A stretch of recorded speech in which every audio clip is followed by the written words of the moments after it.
So the Mandalorian finale has just come out, and so we're getting this video out as fast as possible, mostly because there's some holiday stuff going on, so I don't have all the time. So this is going to be kind of a shortened down version of our normal reviews. I'm not going to be going in as much detail, and I won't have all the production with all the pictures and everything. But our finale was Mandalorian Chapter 8, Redemption. Not the redemption, but just redemption. So we pick up right where we left off, where we had the two scout troopers picking up Baby Yoda off the ground and riding back towards the city. And they stop just outside the city, and they're sitting there waiting for all the stuff to go on in the town with Moff Gideon stuff. You know, they don't want to just come in while he's doing all his killing. So they're sitting there, and it's a little bit of weird. This episode I thought was a little bit weird. A lot of the back and forth. It's a lot like jokey material and stuff, but the two troopers were going back and forth. And the whole time Yoda's like in a bag, like making noise, and the one trooper that picked him up keeps like hitting him. Of course, that just made me so mad, seeing him just hit Yoda in the bag. Of course, we didn't actually get to see him like hit Yoda directly, but we knew Yoda was in the bag, and he just kept pounding his fist on the bag, and so it just made you mad. But I like how they chose not to actually show him hitting it directly. But eventually they check on Yoda to make sure he's still there and doing okay, and he ends up biting one of them on the finger, which was kind of funny. But then IG-11 comes in and saves the day, and he's mentioning how he's now like a nurse droid, and so the troopers are making fun of him and stuff, but he ends up attacking him, saving Yoda, and they hop on a speeder bike and take off. But back in the town, we have Moff Gideon still holding down the rest of our group of Greef Karga, Mando, and Cara inside of the cantina, and Gideon starts sharing his information that he knows who each of these people are. So he knows about Cara as a Republic shock trooper, Cara Cynthia Dune from Alderaan. So that was kind of cool. We find out Cara is from Alderaan, but he again knows about her, knows her full name and what she used to do. Then we have the Mandalorian hunter, Din Djarin, which we get Mando's real name now. So we have found out his true identity. Then of course he knows Majesty Greef Karga, which has already been revealed, so nothing new there. And Mando ends up having one of his flashbacks again of when he was a child. So we get to see the longer extended scene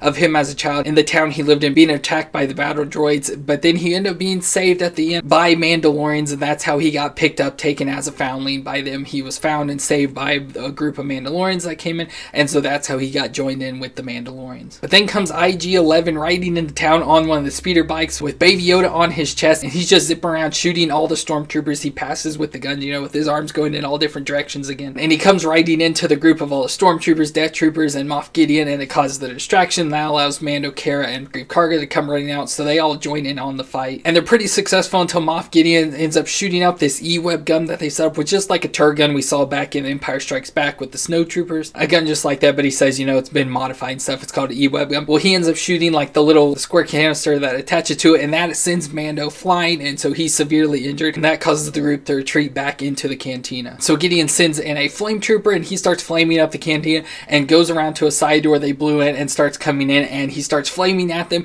but Baby Yoda stands up, puts his hands up, and blocks the flames and sends them back at him, causing that guy to explode. And that allows them to escape, so they found a sewer grate that they were able to escape into, back into the sewer, and Mando was saying, you know, just leave me, because he was bleeding and everything. He's like, I'm just gonna die here. So he has Cara take Yoda, and Greef Karga go in there, and so it's just him and IG-11. He wants IG-11 just to finish him off, just kill him, but IG's like, no, I'm a nurse droid, I can fix you, I can help you, I just have to take your helmet off. Of course, Mando doesn't want that, but he eventually takes it off since IG-11 is not a living person, he's a droid, so he allows the helmet taken off, and we do see that it is Pedro Pascal. There's nothing new or different weird going on there, just Pedro Pascal, and IG ends up spraying some back to spray on his wound, and it's gonna heal him up, and he'll be just fine. So now they're all down in the sewers, again trying to find the Mandalorian hideout that we saw earlier in this season, but of course Mando's like, I don't know exactly where the place is, I've only come through one entrance, so I can't find it, so they're just wandering around, but he eventually finds the hideout area, and he sees a big giant pile of Mandalorian armor, so he thinks all those Mandalorians that were there in episode 3 ended up dying, and that was the remaining of the armor, but the armor is still there, and she mentioned no, because of what happened, and with the Empire looking for us, they all just decide to abandon their armor and just, you know, leave and escape the planet, so without their Mandalorian armor, so they had to sacrifice it. So they're trying to get the armor to leave with them, but she's like, no, I'm remaining here, and she ends up making Mandalorian a signet finally for his armor, and she makes this little symbol thing, and she says it's meant to the Clan of Two, since he has Mando himself, and then his foundling, as she's calling it, Yoda, is now his foundling, so he's in charge and taking care of it, so he has to be kind of like a father figure to it and raise him up and either take him back to where he belongs with either his own race or Jedi, or just keep him and have him as a foundling. And then she also gives Mando his jetpack, so he now has his jetpack that he wanted since episode 3 now too. So they take off, and again the armor stays there, and then we see her being surrounded by stormtroopers, and she ends up taking them all out with her weapon, so she has like a hammer and then what looks like a wrench or something, and she's able to take all of them out with those. So they escape to the lava river, because this planet obviously has a lava flow going through, we saw in past episodes, so they get into a boat that takes them down river, and so they start sailing down, and as they're coming to an entrance, Mando can see with his heat vision type thing, he sees that the exit is surrounded by stormtroopers, and so they're trying to figure out out what to do. And IG comes up with the idea that he'll sacrifice himself with his self-destruct